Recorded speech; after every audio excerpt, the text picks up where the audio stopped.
Hello, I'm Ann Rutherford, and once again, it's time for Trailers from Hell.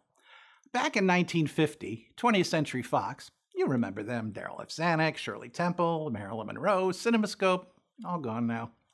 Anyway, they made a terrific thriller called Panic in the Streets, starring Jack Palance as a killer who's unaware that he's infected with a lethal plague, and Richard Widmark, who's trying to find him before he turns New Orleans into Mardi Gras.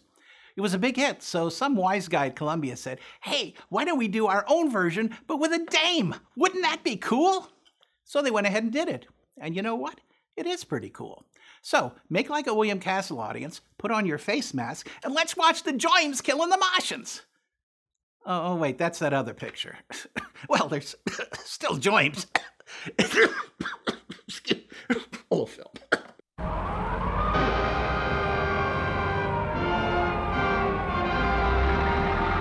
On a November day in 1947, without either gun or knife, one person was able to bring terror to the hearts of 8 million people. Well, they're wasting no time grabbing your attention, huh? And yes, that is the legendary voice of Art Gilmore, who narrated more classic trailers than you can shake a mic at. Evelyn Keyes was indeed a fine actress, but those leading men are not much more than ham and eggers. And as you can see, there are 4 more interesting names down the cast list.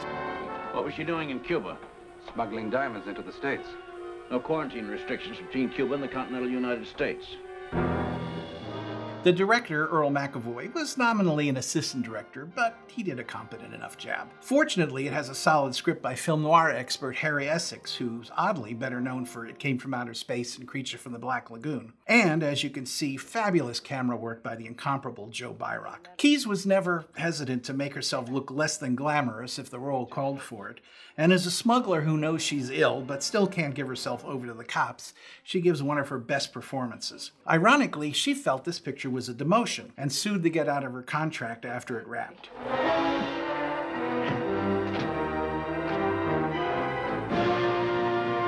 Now, all that ballyhoo about shooting in the Big Apple was pretty justified, as the studios were just starting to schlep back to New York in those days. For not a lot of money, it's a well-done little thriller, if not a patch on the Palance film, not to mention my own favorite, The Satan Bug. But Disease on the Movies list always manage to find a way of seeming timely, don't they?